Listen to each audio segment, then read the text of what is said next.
Hell, this video very well could get suppressed by YouTube.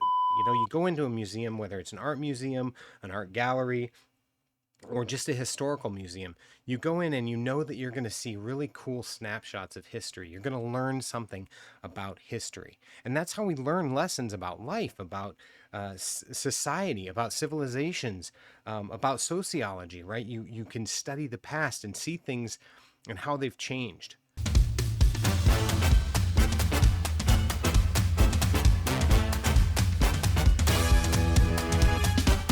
Once upon a time, in a proud nation recovering from deep wounds, leaders promised to restore greatness and unity. They began with words of pride and hope and urging citizens to rally around shared values and traditions. And then soon these leaders turned their gaze toward the nation's storytellers, its artists, its historians, its musicians, museum curators, and even their authors, declaring that the stories they told must be true and uplifting. And that sounds great. But then there was a new council that was formed to review all of the cultural works. We're talking art, literature, museum exhibits, even school materials. Anything that might cause division or shame was flagged or removed for being untrue. And sometimes it was flagged for correction. At first, these changes were subtle. One painting taken down here, or a paragraph altered there, a book banned, if you will, or even maybe, certain museum exhibits blocked or told to be removed. Then came the lists. There were words, ideas, and histories that were no longer allowed to be talked about in public spaces or discourse. Teachers and curators begin to have to self-censor to keep their job. Artists had to register with this nation's government to ensure that their work was aligned with the value system. Whole exhibits disappeared.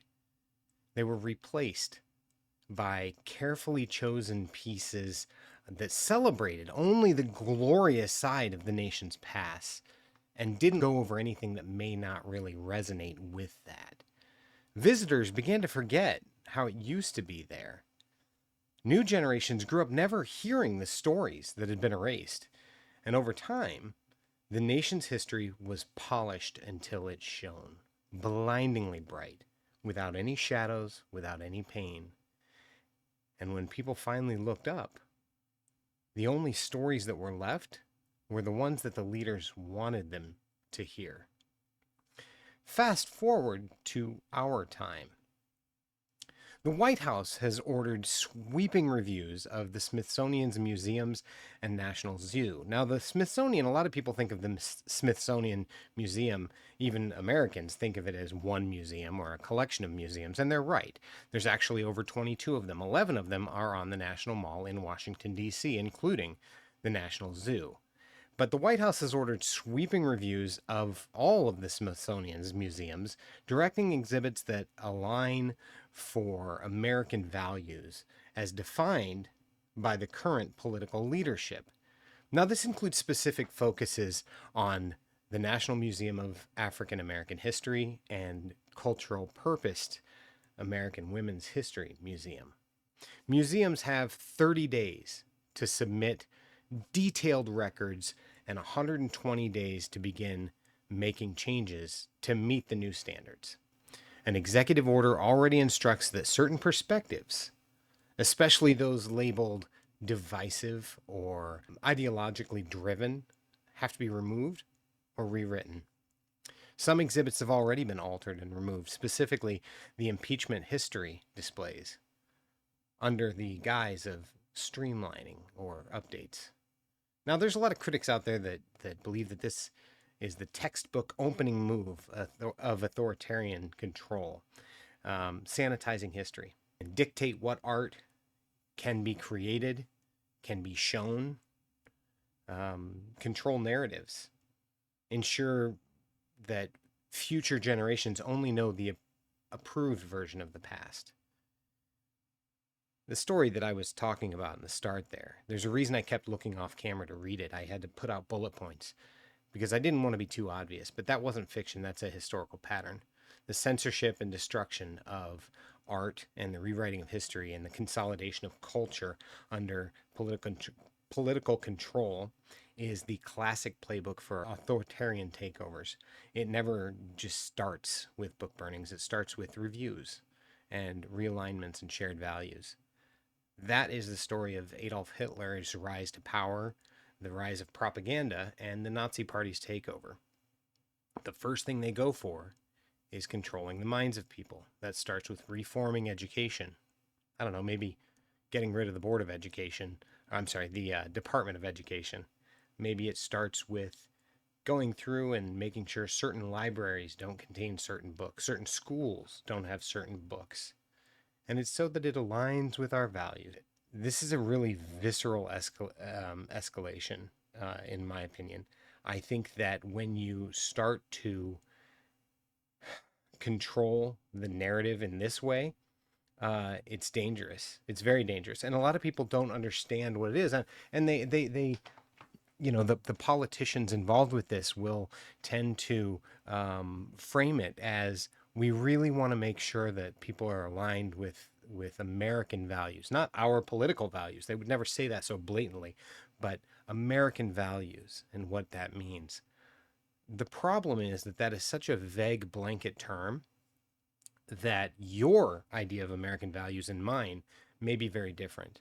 So if your values are the ones that are being highlighted, but I don't necessarily agree with them, that's a problem. If you want to whitewash African American history, which was never really taught, in my opinion, enough in public schools as it is, that's a problem.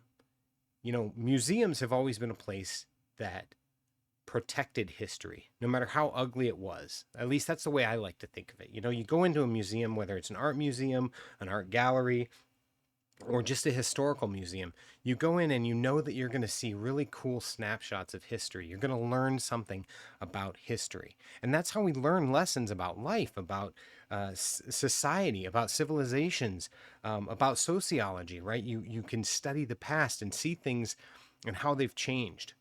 But the reality is that if you can't see that, if it's changed so much or destroyed so much that you have a chance to erase that history, that's something very different. Now, fortunately, we do live in a time where the internet exists. We live in a time where a lot of this stuff can't disappear because the internet is written in ink. The problem is we still risk losing artifacts. We still risk losing things that we can't get back.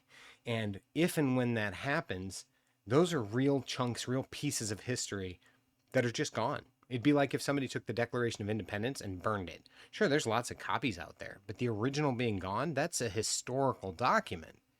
It's wild to think that we live in a time where facts are dictated and are subjective. We live in a time where the news is full on propaganda unless you can find independent sources. This first came across my understanding this morning. I subscribe to Ground News. Now, of course, I'm not at all sponsored by Ground News. I wish, but I subscribe to them. I pay the yearly fee because Ground News is kind of a news aggregate, and it shows you not just the headline, but several headlines from different organizations. And it does that in a way that you can see how it's being covered from separate perspectives. So, for example, this whole thing that I'm talking about with the White House launching a review of the Smithsonian institutions, I'm going to tell you exactly what it says. Right now, it's being covered 28% by the left, 58% centered, and 14% by the right. So that's kind of interesting, but let's take a look at the actual headlines. One left-leaning international headline says, U.S. to probe Smithsonian museums to remove partisan narratives. That's the first headline. The Associated Press, which was at one point considered central, but now is more left-leaning, but it is highly factual. Their headline is, the White House orders the removal of exhibits at I'm going to say that again. White House removes, here I go again, I can't speak. The White House orders a review of exhibits at the Smithsonian Museum ahead of the nation's 250th birthday. And there's quite a few that are like that. Now, the one right leaning headline that I saw was from Australia, believe it or not, international. So I don't know how much it's actually, I'm going to see how much it's actually being covered by our right wing news, but it says Trump orders review of Smithsonian to make sure they align with his vision. That's wild to me. I don't understand. The Washington Times, that's a right leaning one, and it says White House orders a review of exhibits of Smithsonian ahead of the nation's 250th birthday. So what that tells me is that they're basically just using the Associated Press's article, and that's fine. I don't have any problems with that. But I just find this really fascinating because the headlines matter, and a lot of this stuff, if it's not being covered by an organization that you follow regularly, you're going to miss it. There's so much junk that gets filtered into our brains, whether it's through social media feeds or games that we play on our phone. I'm addicted to certain games on my phone. There's so much that we go through and we see that we miss really important things. And so I'm a big fan of ground news. My daughter, she's 17. She likes straight arrow news. Same type of thing. It's a news aggregate that basically gives you all the headlines, lets you have access to all the articles, and you can decide what you want to believe based on that. And sadly, we live in a time where that's a thing. The news used to be the news, right? And now it's not. And that's just wild to me. That's wild to me. But when the news, because, and I get, I could make this a big riff on the whole Colbert getting fired thing, but I'm not. That's old news.